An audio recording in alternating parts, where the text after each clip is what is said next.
Invité du journal, Guillaume Mouéou Kaouzi, premier substitut du procureur près le parquet de grande instance de Kinshasa-Gombe, il parle de la loi portant organisation, fonctionnement et compétences des juridictions de l'ordre judiciaire, une loi promulguée le 11 avril 2013 par le président de la République. Une loi, selon notre invité, qui tombe à point nommé, mais le magistrat insiste sur l'amélioration des conditions des magistrats pour assurer une bonne exécution de cette loi. Je vous propose de le suivre.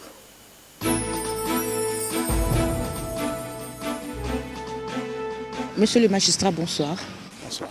Le chef de l'État vient de promulguer depuis le 11 avril 2013 la loi organique portant organisation, fonctionnement et compétences des juridictions de l'ordre judiciaire. Mais il se pose un problème par rapport à son application déjà, parce que cette loi promulguée depuis le 11 avril a été publiée seulement le 4 mai 2013 au journal officiel. Il est vrai que le chef de l'État a dû promulguer la loi en cette date-là. Je voulais dire le 11 avril 2013. Et lorsque vous prenez cette loi, on vous dit la loi sort ses effets et à la date de sa promulgation. C'est pour dire qu'à dater de la date de la promulgation, la loi devait déjà être d'application. Et surtout que c'est une loi organique qui concerne l'organisation, le fonctionnement et la compétence des juridictions de l'ordre judiciaire. Il y a aussi un problème qui intervient, c'est entre le temps de la promulgation de la loi et le temps que cette loi doit être portée à la connaissance du public, dont aussi les magistrats. Et là, pour que les magistrats ne puissent pas prétendre l'ignorance de cette loi, il faut que la loi ait été publiée au journal officiel. C'est fait que le journal officiel n'a publié cette loi qu'à la date du 4 mai. Et vous comprenez déjà que peut-être les magistrats de Kinshasa peuvent déjà être informés, mais ceux qui sont à l'intérieur du pays risquent de ne pas être informés et ils peuvent continuer à appliquer les anciennes dispositions, notamment l'ancienne loi portant organisation et compétences judiciaires. Et quand vous prenez dans les dispositions abrogatoires, vous trouverez que l'ancienne loi a été abrogée. Ok, mais le journal judiciaire, nos reporters ont quand même fait une petite enquête auprès des magistrats. Déjà, pour la ville de Kinshasa, disons 80% ne connaissent toujours pas la teneur de cette loi, ni d'ailleurs les différences qu'il y a.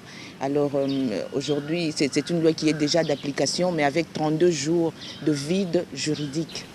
Oui, les 32 jours de vide juridique, c'est un problème qu'il faut nécessairement résoudre. Si nous prenons la date de la promulgation, si nous restons dans les strictes interprétations de la loi, comme étant que c'est une loi organique, donc à ce jour, il va se poser un problème depuis la promulgation de la loi et le fait que cette loi n'était pas connue des magistrats, mais les magistrats ont eu à poser les actes, alors qu'il y avait une autre loi. Qui était, parce que vous souviendrez qu'il y a peut-être des décisions qui ont été rendues. Et lorsque vous lisez toute décision judiciaire, on vous dit, vu le code d'organisation et de compétences judiciaires, les juges peuvent avoir évoqué une loi qui est déjà abrogée.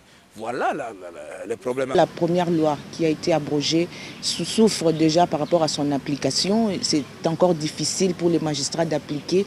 Les justiciables s'en plaignent. Et aujourd'hui, une nouvelle loi qui n'est pas encore connue des magistrats, autant de prétextes pour ne pas faire avancer les choses. Vous ne trouvez pas? Non, ce n'est pas ça. Ce n'est pas qu'il y a des prétextes. D'ailleurs, vous allez trouver que cette loi a apporté plusieurs innovations. Et ces innovations-là sont dans le but tout simplement. Et on pouvait penser que les législateurs pouvaient penser peut-être à une loi portant modification ou complétant le code d'organisation et compétences judiciaires. Mais le législateur a trouvé que c'était mieux d'abroger l'ancienne loi qui portait organisation et compétences judiciaires. Il y a aussi des innovations par rapport au fait que le juge de paix, il avait le caractère hybride. Et qu'à ce jour, ce caractère hybride a été élagué complètement par la loi. Maintenant, avec cette loi, le ministère public, son assistance est partout. Ce qui fait que la loi, telle qu'elle a été promulguée à ce jour, elle exige à ce qu'il y ait suffisamment de juges dans des tribunaux de paix. Au risque que certains tribunaux de paix de la République actuellement sont paralysés, ne peuvent pas fonctionner. Tout simplement pourquoi? Parce que s'il n'y a pas de ministère public, le juge ne peut pas siéger, même en matière gracieuse, même en matière civile. Il ne peut pas. Il faut qu'on installe les tribunaux de paix partout. Et aux côtés de chaque tribunal de paix, il y aura un parquet près de ce tribunal. Mais il y a le problème des dossiers qui ont été pris en délibéré avant la promulgation de cette loi. Et maintenant, aujourd'hui, il y a une loi et ces dossiers pris en délibéré ne sont pas encore prononcés. Est-ce qu'il y a peut-être des mesures particulières par rapport à ça? Bon, c'est de mon point de vue, je pense que c'est ça le point de vue qui pourra être accepté par tout le monde. Il est vrai qu'aujourd'hui, lorsque une cause a été prise en délibéré, ne peut sortir de cette situation-là que par une décision. Donc lorsque le juge prend la cause en délibéré, il faut qu'il rende une décision. Et souvent, soit c'est une décision qui statue quant au fond, soit ça peut être une décision qui ordonne, par exemple, la réouverture de débat, qui peut statuer sur la forme. N'est-ce pas? Est-ce que ce juge-là qui a pris la cause en délibéré aujourd'hui, dans les conditions d'abord où il y a eu peut-être violation, on peut considérer que c'est une violation de la loi par le fait seulement que la loi n'était pas portée à la connaissance de ce juge qui a pris la cause en délibéré, s'il ordonne lui la réouverture de débat, c'est une composition irrégulière. Donc, de mon point de vue, j'estime qu'il y a possibilité que ces juges soient dessaisis. Et ce serait mieux que l'autorité, les chefs de juridiction qui ont l'administration, qui ont la gestion de l'administration des cours et tribunaux, doivent prendre des ordonnances pour dessaisir tous ces juges, de sorte qu'on les dessaisisse par une ordonnance, et cette ordonnance pourra donner l'occasion à ce que la cause soit refixée à nouveau, de sorte que la chambre constituée comme il se doit puisse ordonner la réouverture du débat. Aujourd'hui, avec cette loi, le tribunal doit préciser la date du prononcé et maintenant ce n'est plus 8 jours, c'est 30 jours pour les matières civiles et 10 jours pour les matières répressives.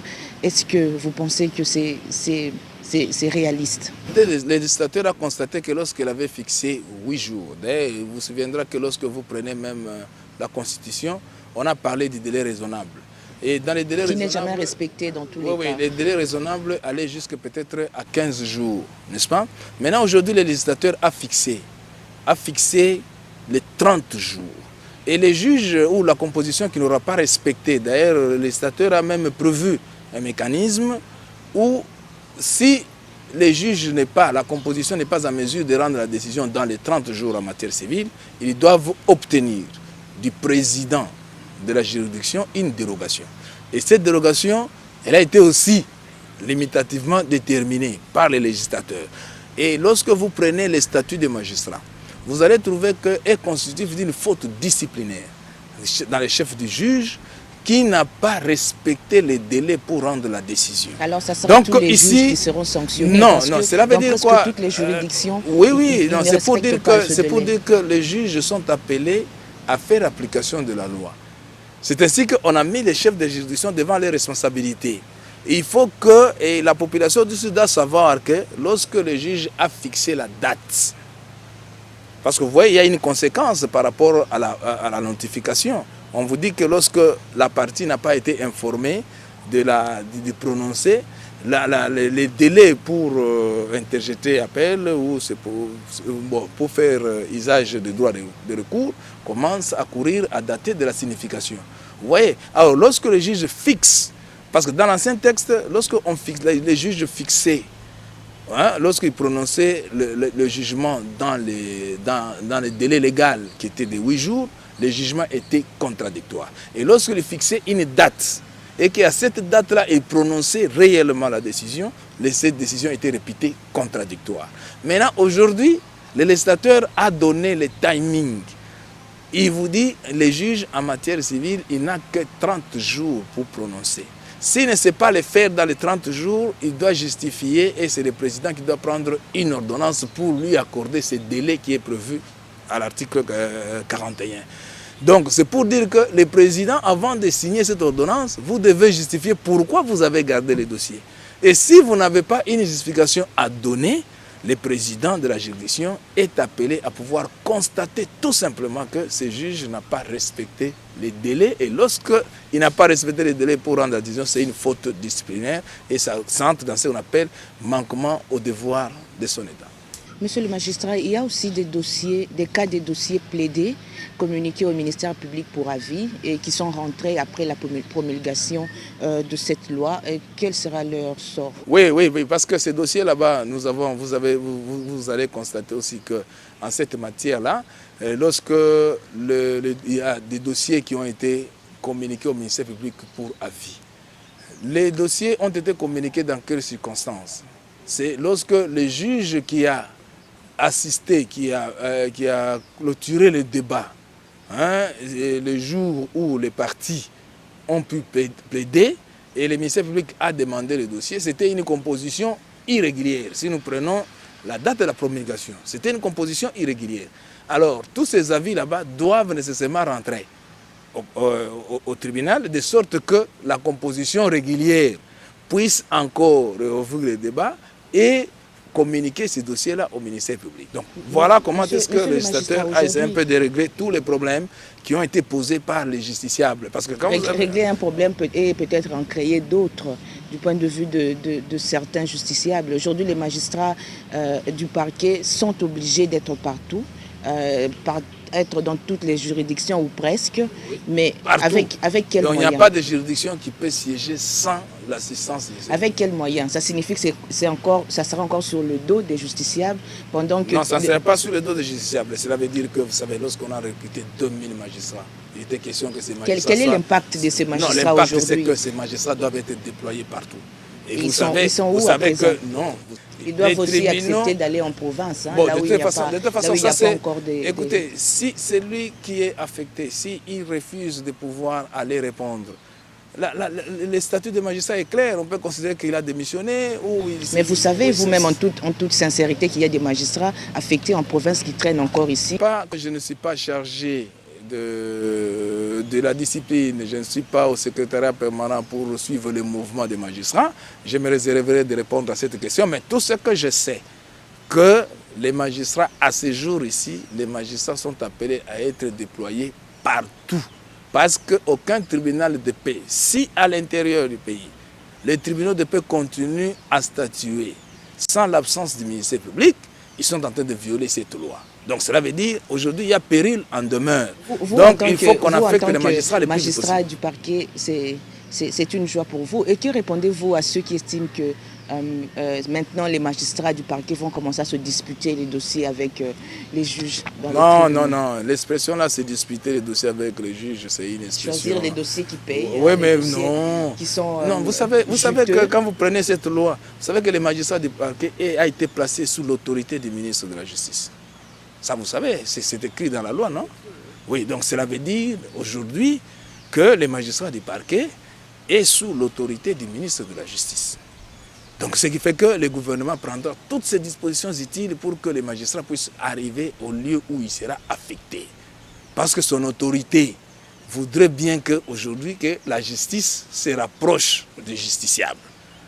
Et que la question des disputes des dossiers, bon, c'est une question, moi j'ai toujours considéré que c'est une question sur laquelle je n'aime pas trop faire des commentaires, parce que je considère que ce sont Pourtant, vous êtes vous aussi magistrat du je me dis, ce sont les antivaleurs, si on peut considérer ça comme ça.